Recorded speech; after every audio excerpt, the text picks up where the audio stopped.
Ouais l'équipe, la Champions League est finie, on veut le doubler avec la Coupe du Monde et l'Euro, Karim Benzema est en équipe de France, bref, la hype du foot est à son max. Et c'est pour ça que je t'ai préparé un petit manga de foot, Blue Lock. C'est pas un énième manga où un mec connaît rien au sport, se fait brancher, s'inscrit, devient grave fort. Non. Ici ça gagne pas des matchs avec le pouvoir de l'amitié. Non. Il y a des trucs qui le font déjà très bien comme IQ par exemple. Dans Blue Lock, ce qui est d'art, c'est la narration. Et on n'est pas dans les mêmes schémas habituels. Pas de tournois, d'entraînement, de matchs. Ici, on a déjà des mecs qui savent jouer au foot et qui sont reconnus pour leur niveau.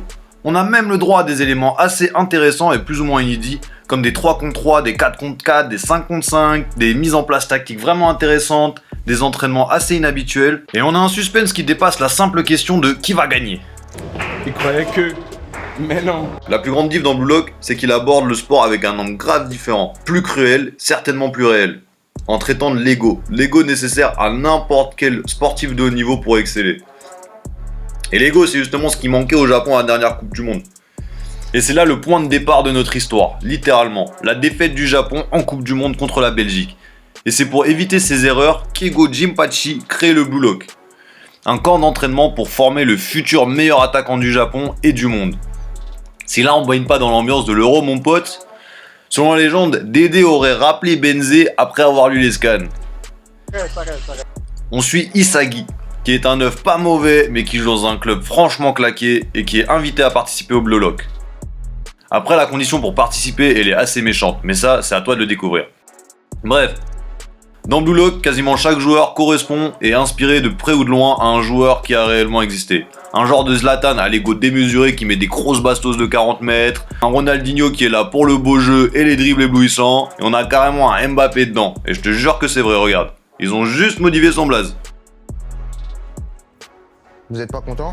Triplé. D'ailleurs, si des personnages vous font kiffer, venez me dire en commentaire à quel joueur ils vous font penser.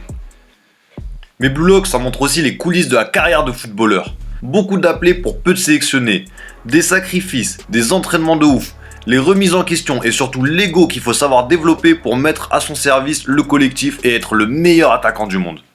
C'est bien cool tout ça, mais bon, tu vas me dire, comment un manga papier peut être aussi enjaillant qu'un match? Bah c'est simple mon pote, regarde ces planches depuis tout à l'heure. Déjà, on a un scénario prenant de ouf et au rythme énervé grâce à ce crack de Mineyuki, et en plus de ça, le trait de Nomura Yusuke match parfaitement avec le délire. C'est ultra dynamique et nerveux, les expressions sont incroyables et les faits de jeu sont archi vivants, c'est grave un régal à lire. Bref, Blue Lock, c'est le manga à s'envoyer avant l'Euro pour être plus que prêt quand ça va commencer. C'est édité chez Glénat depuis le 2 juin et c'est disponible, j'imagine, dans toutes vos librairies, la Fnac, tous ces trucs-là. Bon la MIF c'est fini pour aujourd'hui, on se revoit très bientôt pour de nouvelles aventures. D'ici là, laisse pouce bleu, partage, abonne-toi, envoie la vidéo à tous les joueurs de l'équipe de France, Mbappé, Benzema, qui tu veux. Peace!